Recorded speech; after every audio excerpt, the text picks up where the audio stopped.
Parashá Pinhas, ou Pinhas, a 41ª porção da Torá, contida em Números capítulo 25, é uma parashá que, toda vez que a gente passa por ela, nós temos uma certa tendência a observar uma característica especial do personagem Finéias nessa parashá, porque é muito forte o que Finéias faz na parashá. Muitos ainda têm dificuldade de entender o porquê foi necessário Finéias agir da maneira como ele agiu. E nós precisamos entender que cada um que exerce qualquer função na casa do Eterno, ou seja, qualquer levita da casa do Eterno, precisa entender que quando o momento chega, a exatidão, precisão, rapidez da qual Finéias foi tomado para executar o ato que ele executa precisa ser tomada por cada um de nós, porque o tempo passa muito rápido. Se nós perdemos a oportunidade, o momento, quando o Eterno nos mostra algo que precisa de uma intervenção imediata e nós não fazemos, nós deixamos passar o tempo. E se nós nos basearmos naquilo que a Torá diz que vinha acontecendo até a intervenção de Finéias, nós expomos outros à morte. O ato de Finéias poupa muitos da morte. Se ele ali negligenciasse a ação que ele tinha que fazer naquele momento, muitos mais morreriam. Nós vamos ver que o texto narra que eu acho que foram 24.000 mortos até que a praga se encerrasse, quando Finéias intervém naquele momento. E uma coisa interessante é que essas intervenções propostas pelo Eterno não são particularidades contidas nessa parashá especificamente. Nós já estamos há 2 semanas falando de intervenções que Adonai vem fazendo de cunho individual e de cunho coletivo. Se nós olharmos Números capítulo 21, nós não vamos ler não, mas volta um pouquinho em Números 21, para nós lembrarmos que aqui em Números capítulo 21, nós estudamos os 3 primeiros versículos de Números 21, e nós aqui vemos que após um voto realizado por Israel como assembleia, guardem esse nome, como assembleia, Israel interdita uma cidade inteira e a destrói, de maneira a cumprir exatamente aquilo que ela propõe diante do Eterno.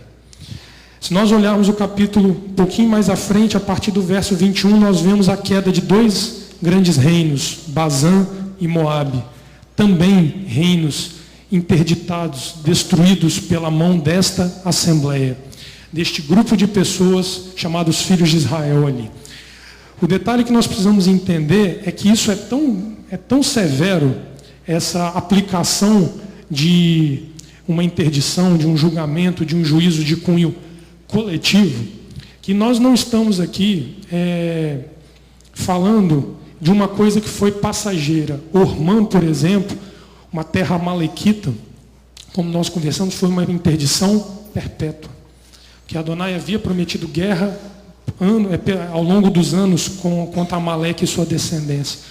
Então, quando nós somos chamados a entender as posições de intervenção de cunho coletivo, nós precisamos entender primeiro até onde vai o poder de se fazer esse tipo de intervenção e o que é que motiva esse tipo de interdição.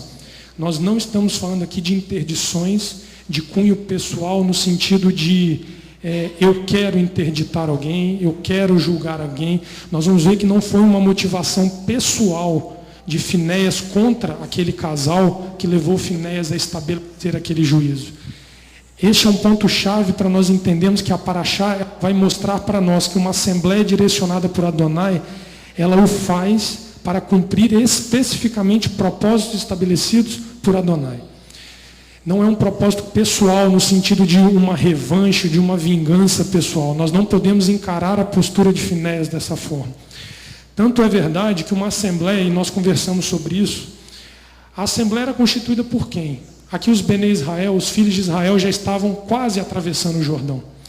Eram compostas por crianças, adolescentes, jovens pouco experimentados na guerra, ou quase nada experimentados na guerra, idosos e doentes. Esta assembleia teve capacidade de interditar cidades, tomar reinos, abater reis. E se nós olharmos para a força que essa assembleia tem, ela não é uma assembleia que intimida ninguém. Vocês podem concordar com isso. Se você olhar um monte de menino, mulher, jovem, vindo para um campo de batalha, sendo você um guerreiro experimentado, chega a ser até assim confortável você querer entrar em batalha contra eles, porque é muito provável que o mais forte vença. Mas nós vimos aqui por inúmeras situações, a ponto de Balaque, para achar passada, nós vemos um rei em franco desespero, apelando para um feiticeiro, um falso profeta, na tentativa de vencer esse exército de uma forma diferente que ninguém havia tentado, mas que também sucumbe diante da Assembleia de Israel. Por quê? Porque a peculiaridade da Assembleia de Israel ali era a presença de Adonai em seu seio. Essa era a diferença. Se Adonai... Pois não, pô. De um propósito divino. Amém. A presença de Adonai com um propósito. O propósito não era particular, Amém. Não era familiar. Isso. O propósito era divino, que faria bem às nações futuramente. Amém. Um bem coletivo, pastor. Coletivo. E aí que nós vamos ver que a motivação de Finéias ela é em prol de um bem coletivo. E nós precisamos entender a motivação de Finéias para que nós possamos entender o bem que ele fez e qual é a postura a qual o Eterno chama esta assembleia a tomar. Amém. Aí é o ponto-chave que a gente precisa começar a entender. Vamos fazer a leitura. A Paraxá ela começa no verso 10, do capítulo 25 de Números. Só que por uma questão da gente contextualizar melhor, nós vamos ler lá do início do capítulo, para que nós possamos entender e passo a passo nós vamos discutindo essa questão aqui. Leomar, você ou o Beto, vocês podem ler para mim, minha garganta está... a gente vai ler do 1 ao 13. O 25, do 1 ao 13, por favor, Beto. Capítulo 25.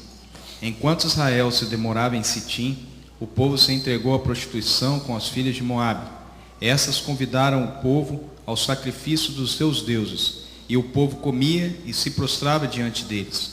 Juntando-se Israel a Baal-Peor, a ira do Eterno se acendeu contra Israel. Disse o Eterno a Moisés: toma todos os cabeças do povo e enforca-os ao Eterno ao ar livre, e o ardor da ira do Eterno se retirará de Israel. Assim Moisés disse aos juízes de Israel: cada um mate aquele dos seus homens que aderiram a Baal-Peor.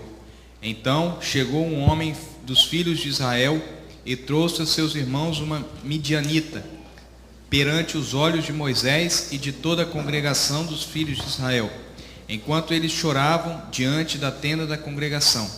Vendo isto, Finéias, filho de Eleazar, filho de Arão, o sacerdote, levantou-se do meio da congregação, tomou uma lança, seguiu o israelita até a tenda e lá trespassou-os pelo ventre, ao homem israelita e à mulher. E cessou a praga que feria os filhos de Israel. Os que morreram da praga foram 24.000.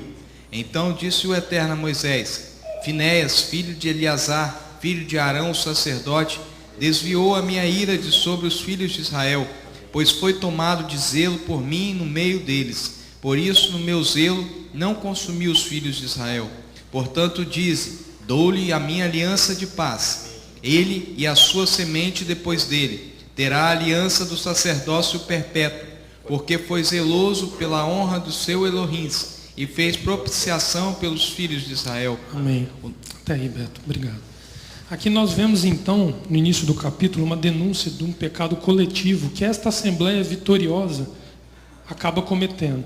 Muitos comentaristas dizem que a própria inexperiência desse povo, por ter nascido no deserto e não ter vivenciado essas questões muito de perto, tornou passiva a sedução que Balaão leva eles através das mulheres estrangeiras. E eles caem em pecado de prostituição. Esse é o pecado denunciado da coletividade, da comunidade. O pecado da comunidade aqui torna-se uma idolatria diante de Adonai, como nós vemos aqui, punida de uma forma severa por Adonai, pena de morte. Isso porque este pecado ele se torna um pecado de cunho religioso da parte da comunidade. A comunidade se desvia do propósito de servir a Adonai e se mistura a outros deuses. Então aqui, o primeiro impacto que nós temos que entender é que, de forma coletiva, ocorre um pecado que contamina a comunidade. E nós vamos ver que existem peculiaridades a respeito dessas questões que são muito interessantes para que nós possamos entender, porque nós vamos ver que quando aquele casal se apresenta, ele se apresenta no momento talvez mais equivocado possível de se apresentar, pastora. É num pequeno detalhe que nós vamos observar que o que já estava ruim para a coletividade se torna pior pelo fato daquele casal ter se apresentado naquele momento. Observa o verso 6 do capítulo 25, eu vou ler numa outra tradução, para nós entendermos o impacto que isso traz sobre o momento. Por isso que entender o momento qual este casal leva esta afronta pública, lembrem-se disso, é uma afronta pública. Eles não fizeram escondidos na tenda deles. Eles foram a público, de frente dos líderes da casa de Israel, para fazer esta afronta. É por isso que o momento de Finéias era único para agir da forma como Finéias agiu. Olha o verso 6. E eis, um homem dos filhos de Israel vem. Ele apresenta a seus irmãos a midianita, aos olhos de Moisés e aos olhos de toda a comunidade dos filhos de Israel. Eles choram na abertura da tenda do encontro. Os filhos de Israel, diante de uma praga iminente que não havia cessado, estavam diante da tenda do encontro. O que é que se faz diante da tenda do encontro? Sacrifício. E aí vem o casal desfilando na frente da tenda do encontro. Não foi uma simples afronta de que o sujeito lá simeonita casa-se e encontra uma mulher midianita e a comunidade é afetada por isso. Não. Foi num momento de pranto e busca a Elohim que eles cometem a afronta à comunidade e automaticamente a Elohim. Isso traz um peso sobre o momento de maneira muito grande. É como se nós, em pleno serviço de sacrifício, num momento que Adonai reserva para o sacrifício, sofrêssemos uma afronta desta maneira. O reagir da situação, se não for imediato, ele promove uma continuidade da morte que já vinha acontecendo. Então a intervenção ela torna-se imediata na parte de Finéias. E se nós entendermos que, baseado em muitos comentaristas dizem, não foi só uma apresentação de uma mulher midianita, era um desfile pós-matrimonial. É como se aquele homem estivesse dizendo o seguinte: eu quero o matrimônio com esta estrangeira. Diante de um pecado de prostituição diante de Adonai. Ou seja, o povo tentando buscar ao sacrifício, tentando buscar a face de Adonai, e um casal vem e afronta toda a comunidade dessa forma. Porque o casamento vai levar aos deuses Amém. dela. Amém. E a midianita, como levou Salomão. Amém, pastor. Os deuses da midianita seriam, eles se sobressairiam sobre o Deus de Israel na vida deste homem e da comunidade. Aí torna-se um problema gravíssimo, porque não bastou o pecado com os ídolos, o povo tentando se acertar e vem um casal tentando impedir o acerto. Então aqui a gente já começa a ver que a necessidade de intervenção, ela realmente era radical por parte de alguém. E aí nós vemos que muito se discute sobre essa questão, mas ele foi muito radical. Ele pegou a lança e trespassou os dois. Os comentaristas dizem que o ato de Finéias, ele não só foi preciso, como ele foi totalmente aceitável diante de Adonai, mesmo que o ato dele fosse um crime que iria de encontro à própria Torá. Aí você pode perguntar, mas se o mandamento é um e ele viola o mandamento, Não existe aí talvez uma contradição?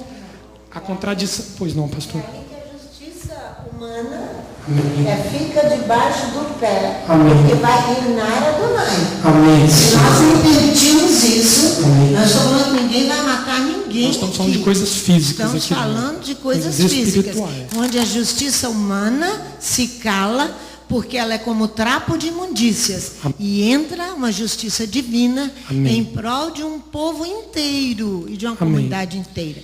Não só a comunidade de Israel, Amém. mas para preservar até os nossos dias Amém. os sacrifícios. Amém, pastor. Foi uma proteção ao direito de sacrificar diante de Adonai. É um pecado no mesmo nível daquele pecado que os gregos cometem lá na história de Hanukkah, quando eles sacrificam um porco no altar. É no mesmo nível, porque ali se tornava um altar fora das condições padronizadas por Adonai para o sacrifício, no mesmo nível. Por isso que é um crime religioso, se eu não me engano é pena de caretes, não é isso, pastor, que vem sobre eles, que é uma pena de morte por um crime de cunho religioso. Pois não, Beto? Hein, Léo? No direito, nós temos um direito para o tempo de paz e um direito estabelecido para o tempo de guerra. Em tempo de paz, é proibido matar. Em tempo de guerra, é aceitável matar, porque você está numa guerra. Aqui nós visualizamos que houve um pecado, houve uma disseminação de prostituição e houve uma ordem do Eterno em matar. Vamos ver isso no versículo 4. Disse o Eterno a Moisés: toma todos os cabeças do povo e enforca-os ao Eterno ao ar livre, e o ardor da ira do Eterno se retirará de Israel. Então houve uma ordem de pegar os cabeças do povo para enforcarmos. Quando então chegou diante essa situação que você narrou aí já, chegou o filho de Israel e trouxe essa midianita para exibi-lo diante da congregação. Sim. Então foi aí que entrou Finéias executando uma ordem de Adonai. Sim. Ele executou. Aí, para nós, talvez seja algo assim, duro.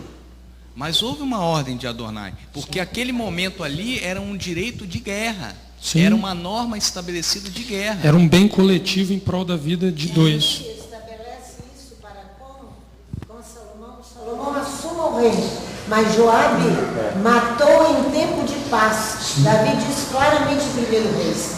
Então, esse é o cumprimento da Bíblia. Davi diz: olha, Joabe, ele matou Abner em tempo de paz. Amém. Então ele vai executar, Salomão vai executar Joabe, mesmo ele pegando nas pontas do altar. Amém. E uma questão interessante é que quando... No versículo 5 também, dando continuidade, o Eterno falou e Moisés disse aos juízes de Israel: Mate aqueles seus homens que aderiram a Baal Peor. Então, Isso. uma ordem que o Eterno deu, e Moisés, Amém. como líder, teve autoridade e falou também isso. Amém. Se nós olharmos por si só, Só isso que a irmã falou, interessante é o seguinte: quem Moisés deu autoridade para matar? Ao juiz. Mas quem matou foi um sacerdote, porque os juízes não tomaram a providência e o sacerdote teve que tomar aquela jurisdição. Quando uma jurisdição não toma a providência, a outra jurisdição toma. o ponto que eu preciso trazer vocês a entender é o seguinte: o problema não é o fato de ter matado ou não matado. Não foi a pena aplicada que é o grande problema envolvendo a questão.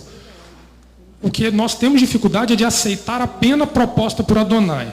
Eu não estou discutindo a pena de morte imposta aqui, mas o motivo que leva um sacerdote, um levita, um juiz a estabelecer esse juízo. O ponto central da nossa questão aqui é esse. Por que é esse o ponto? Porque se nós olharmos por si só, o que é a relação que existiu aqui? Porque nós temos que olhar que a bênção que Finéias recebe, vai lá no verso 12. A gente tem que entender, esse ponto aqui. Portanto, dize: dou-lhe a minha aliança de paz.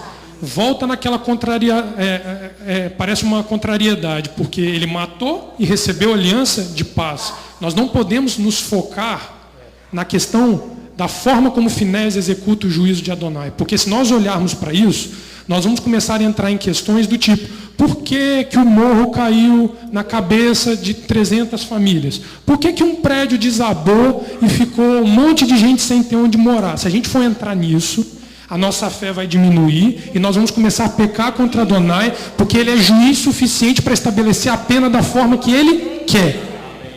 Aí que mora o problema. A nossa tendência é querer discutir a forma como Adonai usou para punir. Não. O que nós temos que olhar aqui para tornar claro, olha o verso 13. Ele e a sua descendência depois dele terá aliança do sacerdócio perpétuo, porque foi zeloso pela honra de seu Elohim e fez expiação pelos filhos de Israel. Olha o 11. Finéias, filho de Eleazar, filho de Arão, o sacerdote, desviou a minha ira de sobre os filhos de Israel, pois foi tomado de zelo por mim, por isso no meu zelo não consumi os filhos de Israel. Eu queria entrar exatamente nesse ponto. Quando nós olhamos o cunho de entendimento de zelo, me parece pouco para que ele possa ter tomado uma ação tão drástica. Ser zeloso, por si só, é uma grande qualidade que um homem e uma mulher que prestam serviço a Adonai podem e devem ter. Mas nós precisamos entender a fundo o que é este zelo que está sendo ensinado a respeito de Finéias, para nós entendermos a que nível vai a exigência para que você possa receber o que Finéias recebeu. Porque se nós entendermos isso, nós vamos ver que a questão da aplicação da pena, ela é uma discussão mínima. Mínima. Por quê? Porque não adianta você querer ir lá no final sem ter passado pelo meio, que é onde a gente vai entrar aqui agora. Observa no capítulo 25, verso 12 e 13. Eu vou ler numa outra tradução, para nós começarmos a entender que a palavra zelo, ela começa a ficar um pouco suave demais para aquilo que está havendo aqui, da relação de Finéias com Adonai. Preste atenção no que eu vou ler para vocês. Verso 25, capítulo 25, verso 12. E falou o Eterno a Moisés, dizendo: Finéias, o filho de Eleazar, o filho de Arão, o sacerdote, fez retornar a minha irritação de junto os filhos de Israel, no seu enciumar dele o meu ciúme. Prestem atenção. E não aniquilei os filhos de Israel no meu ciúme. Isso são palavras de Adonai. Por isso dize: eis que eu, o que dá, dou a aliança de paz para ele. O que dá. E haverá para ele e para a semente dele depois aliança sacerdotal por longo tempo, porque se enciumou pelo Elohim dele e expiou pelos filhos de Israel. Nós começamos a ver que a palavra zelo, dentro do contexto escrito na Torá, ele já começa a tomar um cunho de ciúme. E veja que ele fala do ciúme de Finéias se tornar o ciúme de Elohim. Isso, pastor, é aí que nós vamos começar a entrar. O fato de Finéias ter tomado para si o ciúme de Adonai pelo povo faz de Finéias capaz de estabelecer esse juízo de Adonai diante de todos. Então, não é um simples fato de ser zeloso. É um fato de você entender o grau e o nível de relação de amor que existe entre Adonai e o povo. Finéias, quando entende isso, ele age, meu mar. Aquela lança deve ter sido uma facilidade para ele trespassar aqueles dois, porque se tomou da dor que Adonai tinha sido, porque tinha sido adulterado. Foi trocado. Adulterado. É a dor de um homem ou de uma mulher que sofre adultério, porque a relação de Adonai com o povo era uma relação matrimonial, e nós vamos ver isso embutido no contexto da Paraxá. Por isso que o salmista, no Salmo 19, diz que ele age por Adonai. Quando ele toma o ciúme de Adonai, ele age por Adonai. É interessante que quando eu fui estudar essa questão, quando ele usa aqui o termo zeloso, pastora, zeloso ou zelo, a palavra hebraica que é traduzida para nós como zelo é canã. Eu creio que seja assim a pronúncia. Que significa zelar ou ter ciúme. O verbo enciumar-se, ou zelar, ele indica uma emoção muito forte, em que o sujeito deseja alguma qualidade ou posse de algo. Denota uma condição intrínseca do ser. Não é uma assim, eu amo. É aquele eu amo com dor no coração quando ocorre um adultério. Incondicional. Você chora no mais íntimo do seu ser quando você ou eu, qualquer um de nós, é violado, violentado através de um ato de adultério. E ele diz, tem uma condição ambivalente o seu uso. Uma negativa e a outra positiva. A negativa é aquele homem ou aquela mulher grudento, ciumento, que pega o telefone do marido e da mulher para ver se tem mensagem, se não tem. Não é essa a expressão de amor que nós estamos falando. Adonai não é mesquinho e pequeno dessa forma. Não é. A relação de ciúme que está sendo colocada aqui é um ciúme de relação matrimonial que foi quebrado. É Ezequiel 8, né? Sim, senhora. Aquilo ali, o ciúme. O ciúme de Adonai é um sentimento digno daquele que ama de forma incondicional. Esse ciúme nós podemos ter por Adonai. Por Adonai. Porque se nós o fizermos, nós vamos estar alinhados ao coração de Finéias para fazer aquilo que Finéias fez. E a pergunta é, nós temos obrigação de fazer o que Finéias fez? Sacerdotes e levitas? Intervenções precisam ser feitas a todo o tempo. Então observe que quando nós olhamos isso daqui, nós vamos ver que quando nós entendemos essa declaração de amor que Adonai faz ao povo através dele expor o seu sentimento de dor pelo adultério que o povo provocou, nós temos que voltar a Êxodo capítulo 20, versos 5 e 6. Volta lá para a gente poder dar uma olhada. Em pleno Código da Aliança. Dentro do Código de Aliança, para ser mais preciso. Êxodo capítulo 20. Antes um pouquinho. 5 e 6, pastor. Isso que eu achei interessante. Eu achei que eu fosse lá parar no não adulterarás. Está um pouquinho antes. O verso 5 e 6 diz assim. Aqui vejam que é a denúncia do pecado primário que o povo cometeu de idolatria e prostituição. Não nem a servirás, pois eu, o eterno teu Elohim, sou Elohim zeloso, ciumento, que visito a maldade dos pais nos filhos até a terceira e quarta geração daqueles que me odeiam. Faço misericórdia até 1000 gerações daqueles que me amam e guardam os meus mandamentos. E outra tradução diz assim, não te prosternarás diante delas e não as servirás. Sim, eu mesmo, Adonai, teu Elohim, o elo ardente, o fervoroso em amor, sanciono o erro dos pais sobre os filhos até o terceiro e quarto ciclo, para que me odeiem, para os que me odeiam, mas faço querer bem até a milésima aos meus amantes, aos guardiões das minhas ordens. É uma íntima relação de Adonai com aquele que ele escolheu para amar. E foi esse o pecado que o povo ali cometeu, que se amplificou de uma maneira absurda quando aquele casal se apresenta publicamente diante da tenda do encontro entre o marido e a mulher. Ali era a casa de Israel simbolizando a mulher de Adonai, a noiva de Adonai e o noivo indo ao encontro e sofrendo um adultério público. É grave ou não é a questão que está colocada ali?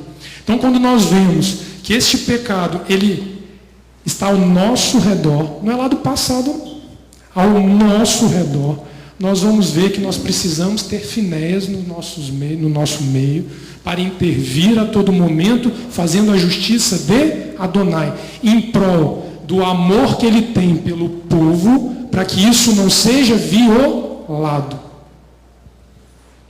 Ficou clara essa questão da relação Adonai-povo? Nós não estamos falando de uma pessoa, ele está falando de um amor coletivo. Traduzido aqui na Paraxá pelo amor à casa de Israel. Mas que através de Yeshua nós sabemos que ele amou a todas as nações. Amém. Porque as promessas depois nós vamos ver que se estendem a todos os povos que aderem à casa de Israel. Romanos 11, nós não vamos precisar entrar nessa questão. Interessante que o Eterno se declara como marido de Israel, zeloso, ardoroso e ciumento para com aqueles que aderem a ele. Ele declara Israel como sua esposa, por isso quando se afasta dele e busca outros deuses, ela é tida como uma adúltera. E aí, se nós olharmos, qual é a penalidade da Torá para a mulher que era pega em adultério? Apedrejamento público. Apedrejamento público, Jorge. Yeshua ensina sobre isso, Jorge, mas ali ele estava ensinando aqueles que apontavam o dedo. A questão do apedrejamento não foi ali em momento nenhum discutida por Yeshua, porque Yeshua ali estava ensinando aquele cuidado para que você não seja um dos que precisa ser apedrejado. Essa que é a questão, mas nós não vamos caminhar com a coisa por esse lado aí não. E aí nós entendemos que uma intervenção de Finéias muda todo o curso da história daquele povo. Porém, 24.000 morreram. São danos irreparáveis que ocorrem na comunidade. São danos Irreparáveis, porque essas mortes não têm como ser corrigidas. Você vê o tamanho da responsabilidade. Amém. Imagine se Finéias não tomasse a postura que tomou. Quantos mais haveriam de morrer? Quando nós nos omitimos dentro da casa do Eterno, quando vemos pecados de cunho religioso diante dos nossos olhos, nós estamos permitindo que mais pessoas venham a morrer em prol deste pecado, por culpa deste pecado, e nós estamos ali calados muitas vezes, com medo de nos indispormos com situações que precisam ser resolvidas publicamente. A intervenção de Finéias, alguns narradores dizem, pastor, que é para poucos. Poucos. É para poucos. Porque exige uma adesão a Adonai de forma que você não se envergonha do que faz publicamente de forma alguma. E muitas vezes é essa vergonha de expormos o nosso amor pelo Criador que nos impede de agir em prol de Adonai. Não tem a música que a gente canta? É tempo de agir por Adonai, em prol de Adonai. É lindo cantar, mas na hora que a situação ocorre, a gente não age, nós não somos dignos de cantar e de salmodiar uma música como essa. Porque os Finéias estão diante de nós todos os dias. Existem pessoas e a comunidade, ela precisa de intervenções no nosso cotidiano, porque quando o nosso problema é individual, a gente tem capacidade de dimensionar muitas vezes, resolvê-lo.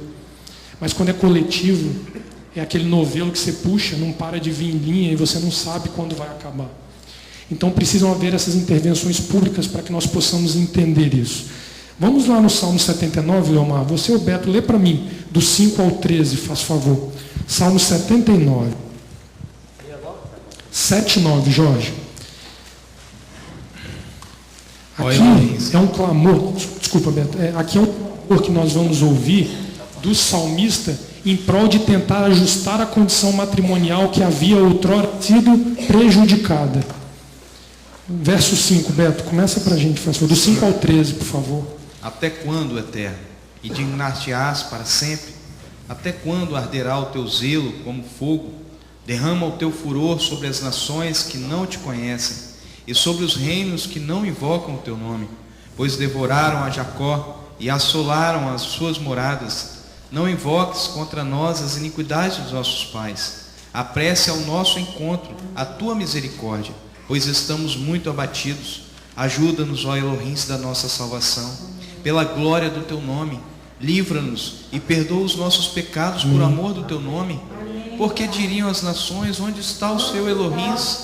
Seja manifesta a nossa vista entre as nações a vingança do sangue derramado dos teus servos. Chegue à tua presença o gemido dos presos, segundo a grandeza do teu braço. Preserva aqueles que estão sentenciados à morte. Amém. Vai, Beto. Aos nossos vizinhos retribui setuplicadamente a sua injúria com que te injuriaram, ó Eterno.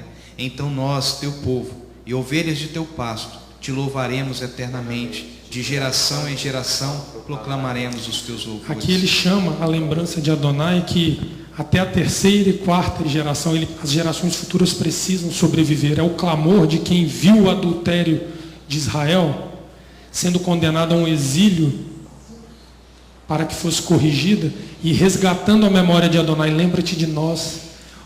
O pecado foram das gerações anteriores, ele clamando para que este zelo e ardor de Adonai seja aplacado. Aqui já vem o zelo num contexto de justiça, de punição, de aplicação de uma pena sobre o povo. Então, é muito interessante que se nós começarmos a focar isso dentro de um propósito coletivo, nós precisamos entender qual é a legislação da Torá para o problema coletivo. Porque ali foi um pecado coletivo, concorda? Uma prostituição e uma idolatria de toda a comunidade. Então nós vamos lá em Levítico capítulo 4, para nós entendermos algumas questões, para que nós possamos entender diferença de coisas que muitas vezes parecem ser iguais, escritas na legislação, que na verdade elas são diferentes e nós precisamos entendê-las para sabermos como conduzir as questões que aparecerem diante de nós. Pois não, Beto? Muitas vezes a gente não consegue entender esse zelo do Eterno, né? É difícil. É difícil entender. Às vezes é difícil. Isaías, ali no capítulo 55, ele explica por que nós não conseguimos entender esse zelo. Ele diz assim, no versículo 7, diz assim: deixe o ímpio o seu caminho, e o homem maligno os seus pensamentos. Converta-se, retorne ao Eterno, que se compadecerá dele, e torne para o nosso Elohim, pois grandioso é em perdoar. Pois os meus pensamentos não são os vossos pensamentos, nem os meus caminhos são os seus caminhos. Só, Roberto, aderindo a Adonai firmemente, né, pastora, para entendermos isso. O adultério é uma interdição é uma questão muito difícil de você detectá-la. Porque quando o casal se deita com o marido, com a mulher do outro, com a outra pessoa, é muito difícil provar isso. Por isso que tem aquela questão, uma legislação própria. Porque muitas vezes nós deitamos conosco mesmo, com o nosso próprio eu, e xingo o outro de adúltero. Sim. Quando eu faço somente o que o meu pensamento, os meus pensamentos, que ele acabou de ler, não são os vossos pensamentos. Amém. Porque aquilo que eu acho que deva ser, não é. Então, eu deito muitas vezes comigo mesmo. Amém. Quando eu rejeito me apresentar, que você vai entrar nisso aí, sim, para um relacionamento com Adonai, e eu sacrifico a mim mesmo. Amém. Eu mesmo, eu sou Deus. E interessante, pastora, que a senhora tocou nesse ponto, a legislação que a pastora está falando é de Números capítulo 5, onde existe um pecado suspeito de adultério, não é isso? Que a mulher é levada a uma prova para que saiba-se ou não se ela cometeu adultério. Os rabinos, inclusive, dizem que isso nunca foi aplicado, existe uma discussão infinita sobre isso. A questão toda, no que a pastora falou, é que o que nós precisamos ver e entender aqui é quem foi cada um do pecado. O problema é que o texto parece que está falando de um pecado único, que é a prostituição.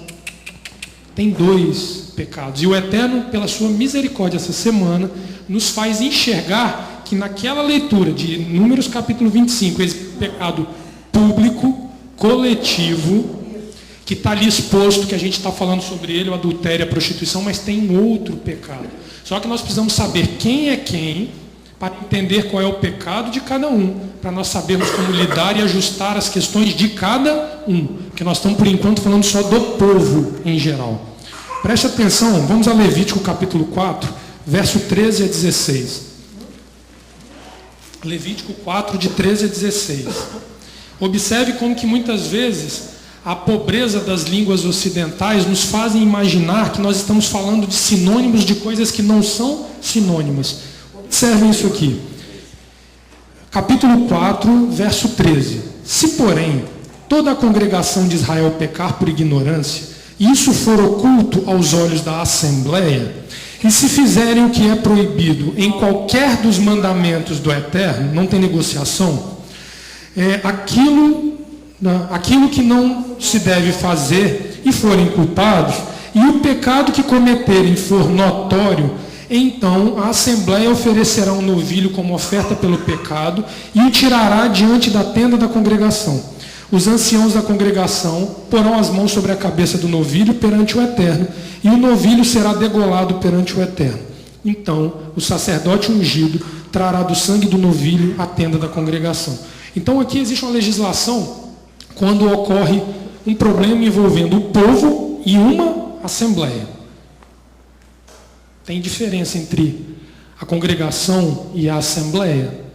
Que a gente fala assim, ó, nós estamos aqui como uma assembleia reunida, estamos aqui como uma congregação reunida. Aparentemente estamos falando da mesma coisa, correto? Aparentemente sim.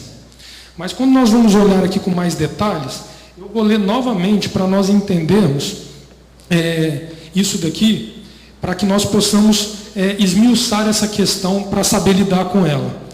O texto diz assim, eu vou ler uma outra tradução. Se toda a comunidade de Israel se perde, sendo ocultada uma palavra aos olhos da assembleia, e se eles fazem uma de todas as ordens de Adonai que não devem ser feitas, são culpados.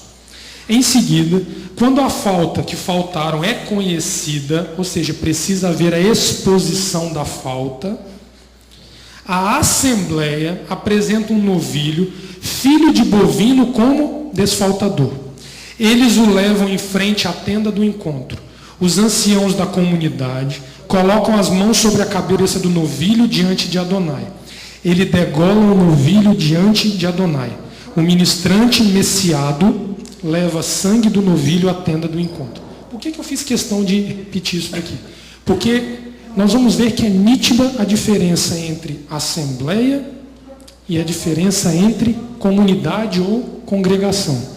E observe um detalhe muito interessante, que Finéias está tão alinhado com essa legislação, pastora, que uma assembleia que peca contra o Eterno pode não enxergar Uma assembleia pode pecar contra o Eterno quando não enxerga o pecado da comunidade. O texto está tratando exatamente disso aqui. Nós precisamos entender que quando nós olharmos o sacrifício que nós lemos aqui no verso 21, olha lá o verso 21. Depois levará o novilho fora do arraial e o queimará como queimou o primeiro novilho. É a oferta pelo pecado de quem? Do povo ou da assembleia? Então nós estamos falando aqui de uma legislação, de um pecado que aparentemente nós não enxergamos lá no capítulo 25 de Números. O pecado do povo requeria sacrifício para justificar este pecado. Só que houve também o pecado da assembleia. Lembra que o texto fala que o casal desfila à frente dos líderes de Moisés e de todos que estavam na tenda do encontro? Coletivamente, aquela assembleia não observou a gravidade do que estava acontecendo. Então a legislação aqui de Levítico 4 é para aqueles que olham e não enxergam o que precisa ser enxergado para intervenção. Por isso que eu falei que tinham dois pecados ali dentro do texto. Um era público, que é o adultério, é aquela prostituição que está ali clara. A outra é a negligência da assembleia. Só um se levantou. Não podia ter levantado uns 20, Roberto? Ido lá e resolvido o problema? Levantou um. E ele espia toda a assembleia pelo ato que ele faz. Ele era um levita de linhagem sacerdotal. Aqui mora o problema. A congregação, ela é um ajuntamento de pessoas para um fim solene ou não. Um ajuntamento de pessoas. A assembleia, ela é envolta de um poder decisório. Isso, nós vamos entrar. De um poder decisório. Existe uma diferença nítida nisso aí, Beto. E esse é o cerne da questão. Porque um povo que caminha sem cumprimento das leis, ele é um povo que vive em anarquia. Nós já falamos sobre isso aqui.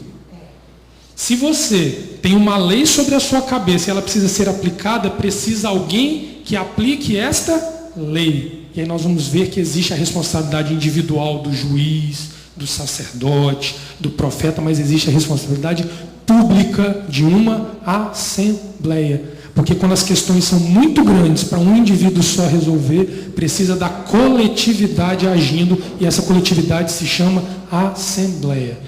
Olha, em outra tradução, Leomar, como diz aqui, e aí a gente passa pelo texto, parece que o sacerdote ali está fazendo sacrifício pelo povo que pecou. Não, ele está ali remindo a própria assembleia que não enxergou o pecado. Será que nós já tivemos alguma experiência quanto a isso?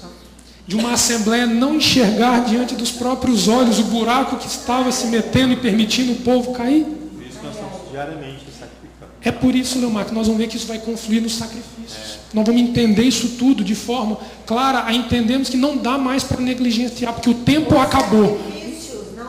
Nós vamos chegar nisso daí, pastor. Se eu precisar tomar um pouquinho do tempo, eu vou tomar, vocês me permitam, por favor. O texto no versículo 21 diz assim: ele conduz o novilho para fora do acampamento e o incinera, como incinerou o primeiro novilho. É o desfaltador da assembleia. É a remissão dada à assembleia, para que ela possa atuar. Porque aquela assembleia não derrotou Amaleque, não derrotou Moabe, não derrotou Bazã, não derrotou Balaque. Ela agora não tinha condição de derrotar ninguém mais, porque era um bando de velho, jovem, criança, adolescente. Não ia derrotar ninguém, que Adonai se ausentou, o relacionamento foi quebrado. Ele sai do seio do povo. O risco de Israel se tornar uma nação extinta naquele momento era enorme. Então o Finés, Leomar, em prol de todos e da perpetuação da casa de Israel, ele não pensa duas vezes e trespassa a lança naqueles dois. Para que Adonai, que estava se indo, possa permanecer. O marido enciumado possa perdoar a mulher adúltera. Aí que é a questão.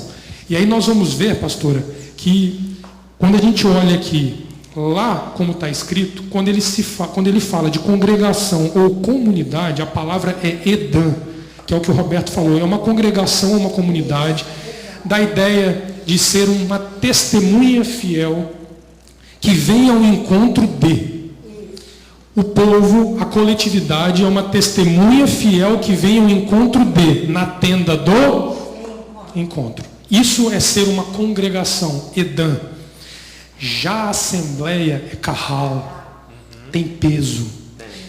Kahal é uma assembleia, é um grupo ou até mesmo uma sinagoga. Refere-se a casas de oração como Kahal. Não sei como é que é o plural disso, tá, Dina? Você me ajuda aí que eu não vou me arriscar, não.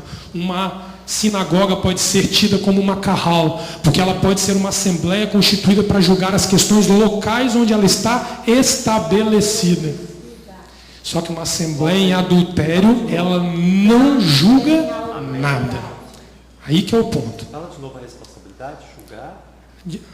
A assembleia, Kahal, ela tem o poder e a responsabilidade de julgar questões no local onde ela se encontra. Ou seja, ela não julga só os problemas internos.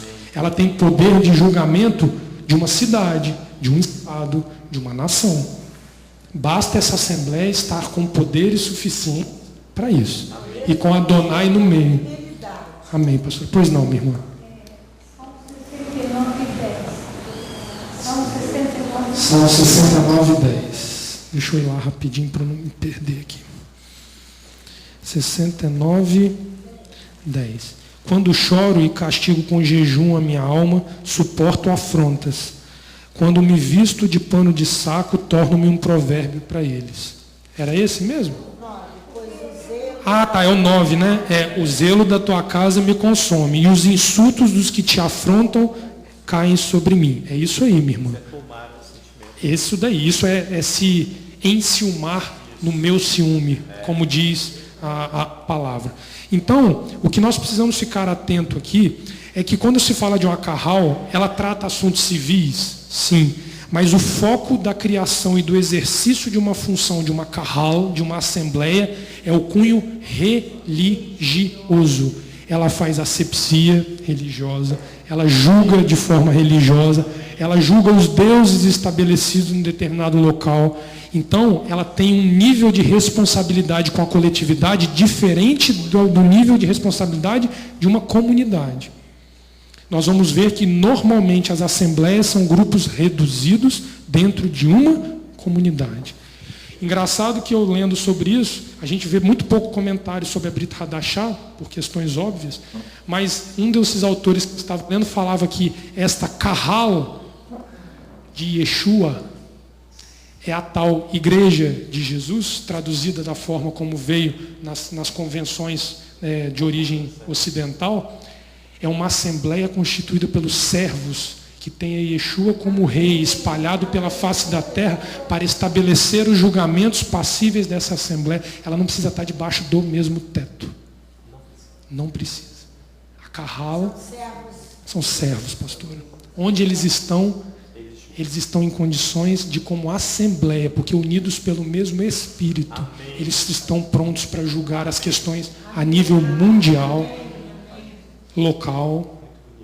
E aí nós temos a responsabilidade de sermos participantes dessa assembleia. A Kahala. Pois não.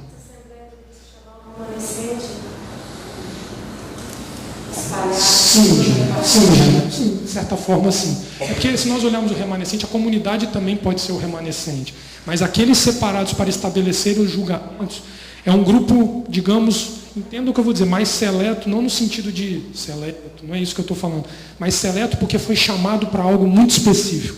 Abdicou de muita coisa para poder participar disso. Abdicou, pagou um preço muito grande, muito longo, para poder ser tido em condições de participar desta assembleia que julga. E aí nós vamos ver que a diferença básica entre a congregação e a assembleia também é que a Kahal, ela normalmente é representada e composta por pessoas com poder jurídico na comunidade, com poder de interditar pela lei um indivíduo, uma nação ou uma instituição. E existem alguns critérios pré-estabelecidos de quem não pode participar de uma Kahal. Existe. Eu não vou lá agora, porque o tempo está contra mim. Mas em casa vocês leem Deuteronômio capítulo 23, de 1 a 8, vocês vão ver que Moabita e Amonita não pode participar. Edomita na terceira geração, porque é parente, pode. Leiam depois com carinho e observem isso, porque se a gente for entrar nesse ponto, nós vamos tomar mais um tempão discutindo isso. À noite.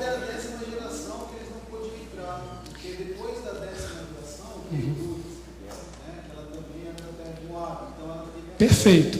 Desde que o pecado não perpetuasse de geração após geração. Porque a contagem do pecado é da geração. Se a geração de hoje pecou e a coisa vai sem pecado, concordo com você. Mas se na segunda geração pecou, tem mais 10 anos. Se na terceira geração pecou, tem mais 10 anos, não cessa.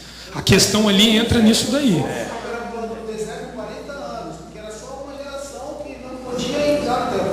Sim, mas aqui se nós olharmos, morreram 24 mil dos que nasceram no deserto também. Então se o pecado não cessa, ele vai de geração em geração consumindo.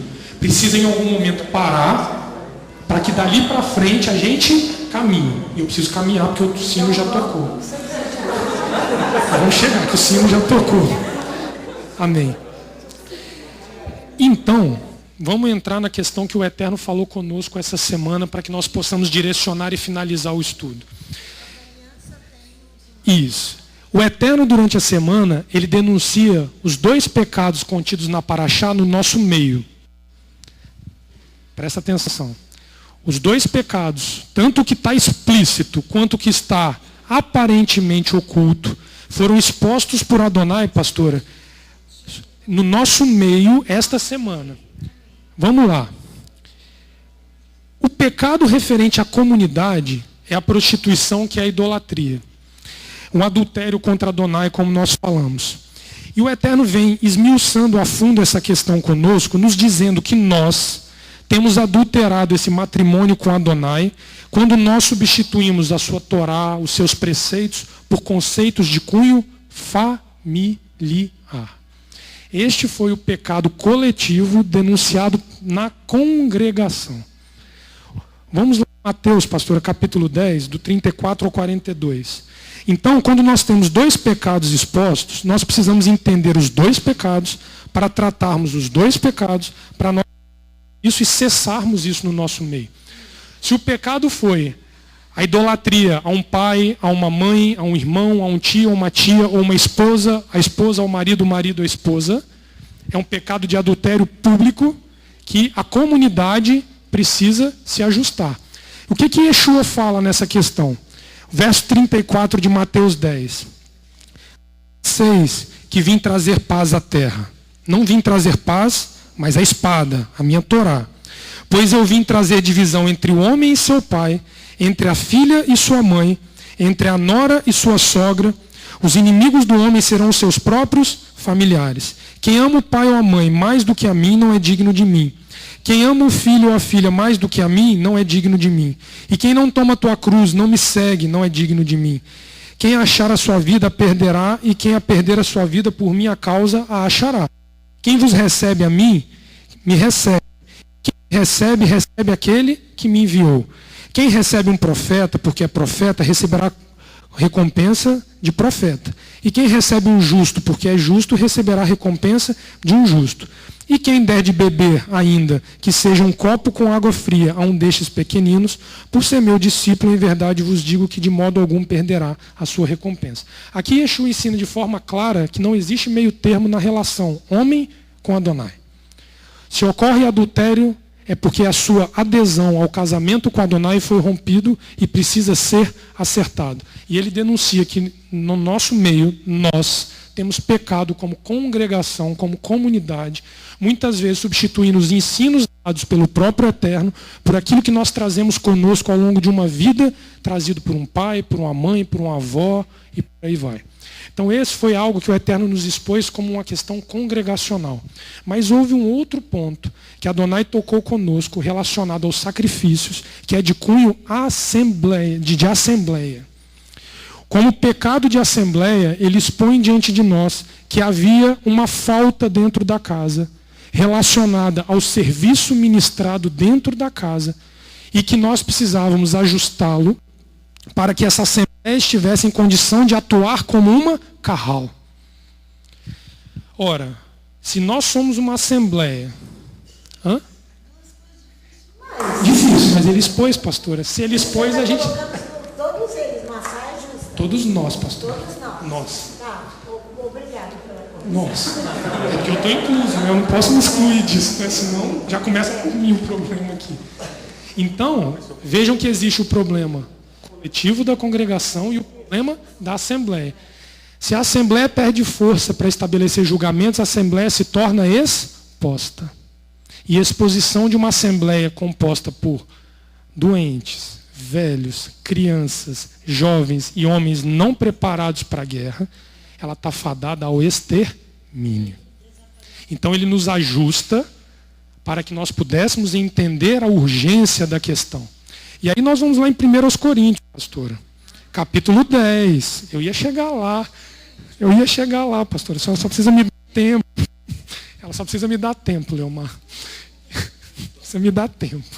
E eu peço perdão pelo avanço do tempo, mas a gente precisa acertar essa questão. 1 Coríntios, capítulo 10, do verso 6 ao verso 13, existe aqui uma denúncia de Paulo quanto à questão de a quem nós sacrificamos. A nossa negligência denunciada por Adonai aqui foi que o Arvit não tinha presença de nenhum homem na casa na grande maioria dos dias. O Kabbalat Shabbat está morno na sexta-feira, quase acabando. O Arvit de Shabbat, que é o encerramento do Shabbat, todo mundo assim na cadeira, e os meninos ali cantando, e o pessoal assim, ó. Aí uma criança grita ali, um menino ali derruba um negócio, aí estamos lendo a palavra, uma parte sentada, uma parte em pé, aí tem um que está assim, ó, bocejando, quando ele nos chama para celebrar um dia de alegria único nas nossas vidas. Alguns comentaristas chegam a dizer que se nós tivéssemos a experiência de viver de maneira plena um Shabat, seria suficiente para que a nossa vida fosse encerrada, porque nós entenderíamos o que seria o Shabat eterno junto a Adonai. Aí nós toda semana falamos assim, tem um Kabbalat Shabbat. E ainda era assim, Ritona, vai tocando a oração aí às 18 horas, que eu estou chegando. Aí o sujeito já vinha chegando assim, ó. Eu não estou brincando não, porque eu sou pecador como todos nós somos aqui, eu não estou me excluindo de nada não. Essa negligência mostra para nós que se nós continuarmos assim, vai vir outro, vai tomar o espaço, e quando nós olharmos, nós vamos estar aqui ensinando toda a tradição humana, e o Espírito de Adonai vai abandonar essa casa, já se foi, e nós somos desquitados de Adonai.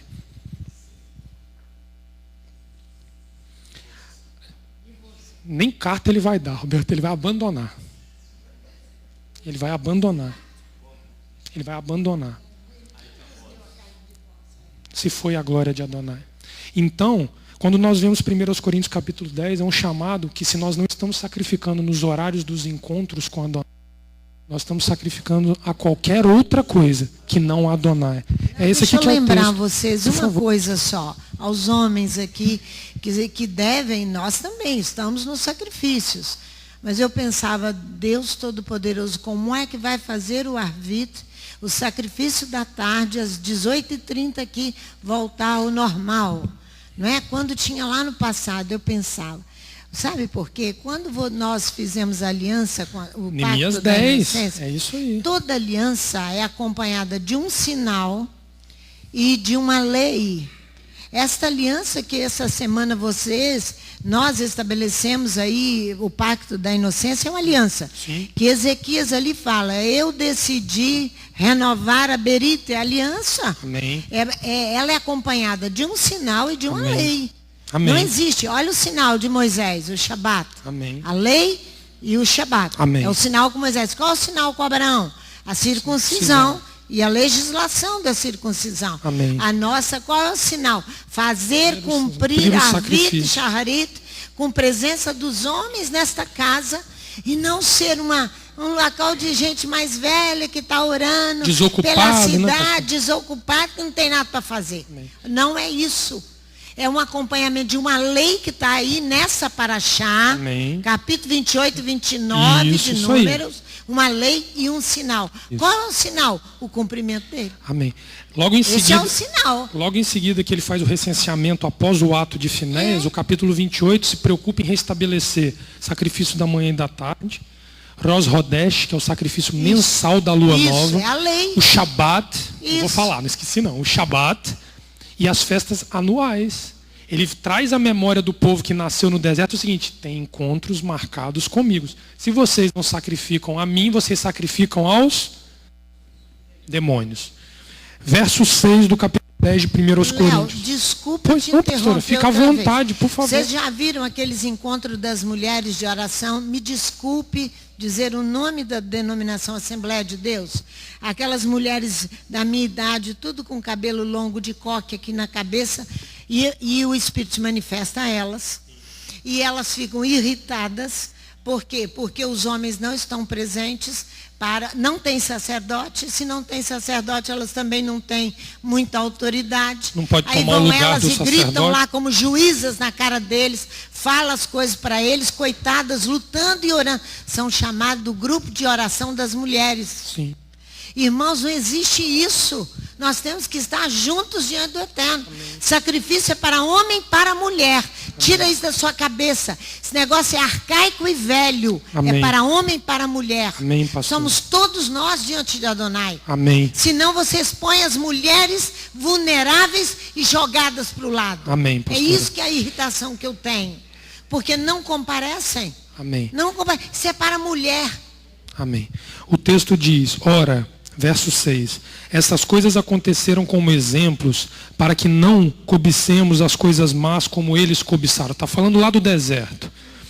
Não vos façais idólatras, como alguns deles, como está escrito, o povo assentou-se a comer e a beber e levantou-se para farrear. Não nos prostituamos, como alguns deles fizeram, e caíram num dia só 23.000. Não tentemos o eterno, como alguns deles também tentaram, e foram mortos pelas serpentes. E não murmureis, como também alguns deles murmuraram, e pereceram pelo anjo destruidor. Todas essas coisas lhes aconteceram como exemplos, e foram escritas para aviso nosso, para quem já são chegados os fins dos séculos. Aquele, pois, que pensa estar em pé, cuida para que não caia. Não veio sobre vós tentação, senão humana. E fiel a Elohim, que não vos deixará provar acima do que podeis resistir. Antes, com a provação, dará também o escape, para que possais suportar. Então aqui fica claro que se nós negligenciamos qualquer uma desses encontros fixos com Adonai, nós estamos sacrificando a qualquer outra coisa que não a Adonai. Não estou aqui dizendo que em casa você não tem direito de fazer as suas orações, não estou entrando neste mérito. Mas estou dizendo que precisa haver um compromisso. E aí, particularmente dos homens, levitas e sacerdotes da casa, em se comprometerem a pelo menos um dia da semana. O Shaharit, graças ao Eterno, tem caminhado bem.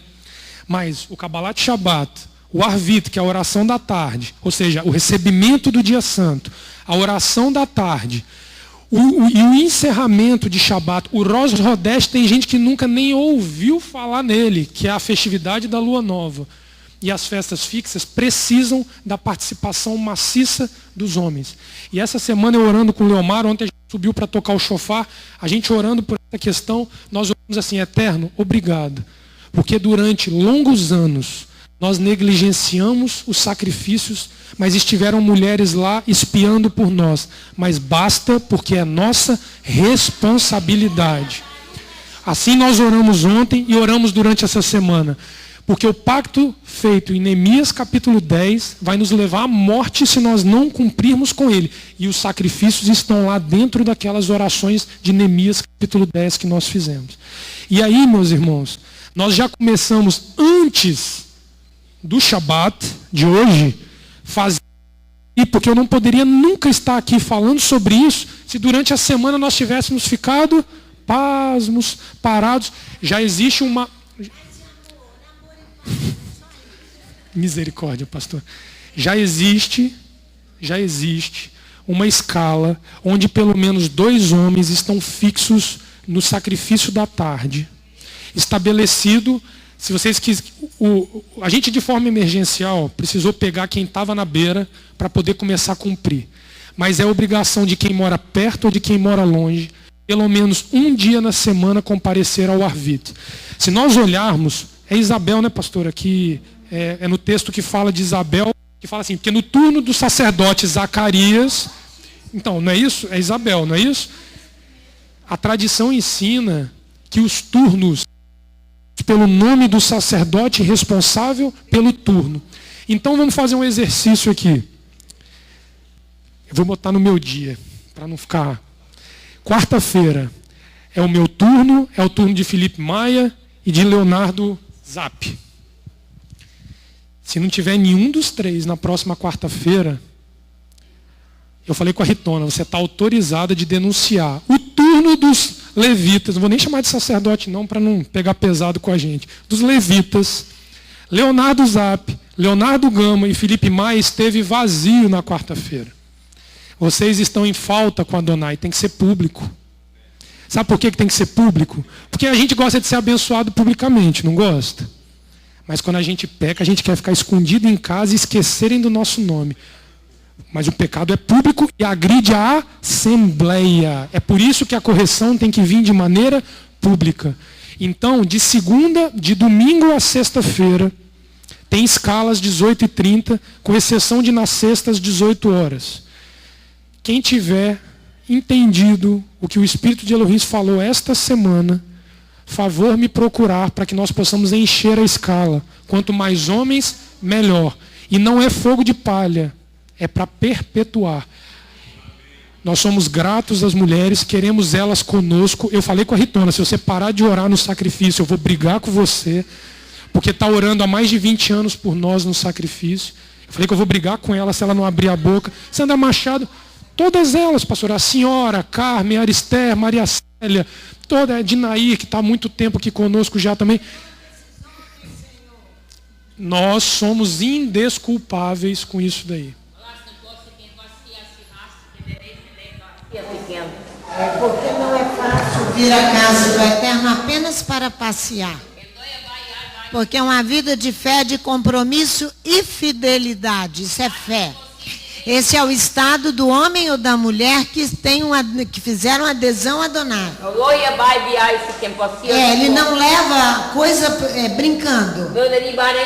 Ele tem compromisso e fidelidade. Então ele não vai aceitar palavreados nossos. Portanto, doa a quem doer. Nós temos que cumprir o sacrifício. Porque não dá mais tempo para esperar isso. Porque aquele texto que ele fala em Isaías, que não se cansa, mas nem se fadiga. Onde está o texto? E quanto? Isaías o quê? Isso, Isaías 40, 31. Então vamos ver o texto que ele está falando para nós. Ó, Isaías 40, versículo 31. Começa do 30, pastor. 27. Começa do 27. Porque dizes, ó Jacó, e tu reclamas, ó Israel, o meu caminho está encoberto ao Eterno, e a minha causa passa despercebida ao meu Elohim. Não sabeis, não ouvistes, o Eterno é o Eterno Elohim, o Criador dos fins da terra. Ele não se cansa nem se fadiga. Não há quem esquadrinhe o seu entendimento. Dá força ao cansado e multiplica a força ao que não tem vigor nenhum. Até os jovens se cansam e se fatigam. Eles tropeçam e caem. Mas os que esperam no Eterno renovarão as suas forças, subirão com asas como águias, correrão e não se cansarão, caminharão e não se fatigarão. Orando. Amém. Eu preciso de mais 1 minuto com vocês, eu já vou encerrar. Mas nós precisamos entender qual foi o texto e a base bíblica que o Eterno nos deu para entender a urgência de estabelecer o sacrifício. Nós temos que ir em 2 Crônicas, capítulo 29, para ali nós olharmos alguns detalhes que estão escritos ali, para que nós possamos ver que 20 anos depois dessa palavra ter sido dada, 20 anos na terra de Israel, foi dado a uma mulher esta palavra. Ela está sentada aqui na frente, que a função seria levantar a casa levítica e sacerdotal. E se nós já alcançamos alguma coisa, alcançamos Baruch Hashem, mas não está completo. E o complemento disso é nós sabermos que, conforme o protocolo levítico que nos foi ensinado, o segundo item do protocolo, o zelo pela casa, pelo trabalho na casa de Adonai deve ser maior que a própria vida. Essa é a exigência para uma casa e uma assembleia que funcione em perfeita harmonia com o espírito de Elohim. E nós vamos ver aqui, ó, a Carral, isso, Leomar, no capítulo 29, eu não vou ler todo, porque nosso tempo já se foi. Mas o Eterno é misericordioso, nos dará a condição de entender todas as coisas. É todo o capítulo 29. Eu vou ler alguns versículos, vocês vão me acompanhando, por favor. Porque aqui, um rei jovem ainda, foi levantado pelo Eterno, de forma que as crianças sentem perto dos pais de vocês, quietinhas, porque a gente já está acabando, por favor. Nós precisamos entender que não existe opção para esse chamado. Ezequias se levanta e convoca a todos em condições de fazer o trabalho. E nós vamos ver lá no final que existe até um furo na fila, pastora. Porque quem era sacerdote não estava pronto, o levita estava, pegou o levita e botou o levita para fazer. Ou seja, eu não gosto de orar publicamente, eu não gosto de vir aqui na frente ler. Fura a fila e vem orar. Fura a fila e vem ler. Porque é o Leomar que conduz o sacrifício. Não é isso, Leomar? Ele cansou de ouvir isso. Tem que ser o sacrifício meu, do Mazinho, do Rogério, do Roberto, do Leomar, do Jorge, do Rafael, do antes de todos.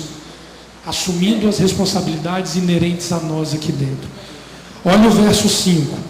E lhes disse: ouve-me, ó levitas, consagrai-vos agora e consagrai o templo, a casa de Elohim, de vossos pais, e tirai do santuário todo adultério, toda imundícia, toda prostituição. Nossos pais foram infiéis, fizeram o que era mal aos olhos do Eterno, nosso Elohim, e o deixaram. Desviaram seus rostos do tabernáculo do Eterno e lhe voltaram as costas. Também fecharam as portas do alpendre e apagaram a lâmpada, ou seja, morreu o sacrifício na casa do Eterno. e não queimaram incenso, nem ofereceram holocausto no santuário do Elohim de Israel. Verso 9. É por isso que nossos pais caíram à espada, ao juízo vindo do próprio Elohim pela Torá. E nossos filhos, nossas filhas e nossas mulheres estão em cativeiro. É o salmista lá no Salmo 79, eterno. Já se passaram as gerações, retorna a morte. Agora, verso 10, tem o propósito de fazer uma aliança com o Eterno. É o voto lá de Neemias 10, o juramento que nós fizemos. Onde que eu lembro? Para que se desvie de nós o ardor da sua ira, do seu ciúme, do adultério provocado por nós. Agora, filhos meus, não sejais negligentes, pois o Eterno vos escolheu para estardes diante dele e para o servirdes, para serdes seus ministros e queimardes incenso. Verso 15. Ajuntaram-se seus irmãos, consagraram-se e vieram conforme a ordem do rei, segundo as palavras do Eterno. É ordem de Adonai restabelecer o pleno funcionamento dos sacrifícios, a fim de purificarem a casa do Eterno. Pula lá no 25. Pôs os levitas no templo do Eterno com símbolos, alaúdes, harpas, conforme a ordem de Davi e de Gade, o vidente do rei e do profeta Natã. Esta ordem viera do Eterno por meio dos seus profetas. Assim estavam os levitas em pé com os instrumentos de Davi e os sacerdotes com as trombetas. Deu ordem a Ezequias que oferecessem o holocausto sobre o altar. Quando o holocausto começou a queimar, começou também o cântico ao Eterno, com as trombetas e os instrumentos de Davi, rei de Israel. Toda a Carral se prostrou enquanto se entoava o cântico e as trombetas soavam. Tudo isso até se acabar o holocausto. Tendo-se acabado de oferecer o sacrifício, o rei e todos quantos com ele se achavam, prostraram-se e adoraram. Hoje, os levitas, desde ontem à noite, já se estabeleceram aqui com os instrumentos para que se cumprisse esta palavra no nosso meio. Mas ela só se cumpriu porque durante a semana já se cumpriu o que é exigência para casa. Houve homens nos sacrifícios de domingo até ontem, participando de forma regular no sacrifício da tarde e da manhã. E Shabat, nós estamos num dia de descanso solene com Adonai. Vamos encerrar, verso 34. Os sacerdotes, porém, eram muito poucos e não podiam esfolar a todos os holocaustos, ou seja, muitos aderiram ao sacrifício. Era tanto animal para imolar que não tinha sacerdote suficiente para fazer. Pelo que seus irmãos, os levitas, os ajudaram até se acabar a obra e até que os outros sacerdotes se consagrassem, porque não estavam prontos para o serviço. Pois os levitas foram mais retos de coração para se consagrarem do que os próprios sacerdotes. Houve holocaustos em abundância com a gordura das ofertas pacíficas e com as ofertas de libação para cada holocausto. Assim se estabeleceu o ministério da casa do Eterno. Ezequias e todo o povo se alegraram por causa do que Elohim tinha preparado em favor do povo, porque apressadamente se fez essa obra. A gente não podia esperar, pastor. Tinha que ter começado antes para se estabelecer hoje. E é por isso que nós precisamos ter essa tomada de posição definitiva em nossas vidas. Que o Eterno não nos faça cair com os nossos próprios votos, com os nossos próprios juramentos, que não seja da boca para fora, mas que nosso coração esteja íntegro e reto. E levita, se o coração estiver reto mais do que o sacerdote, cumpra o sacrifício. Cumpra o sacrifício. Todos. Que o Eterno nos abençoe e nos guarde.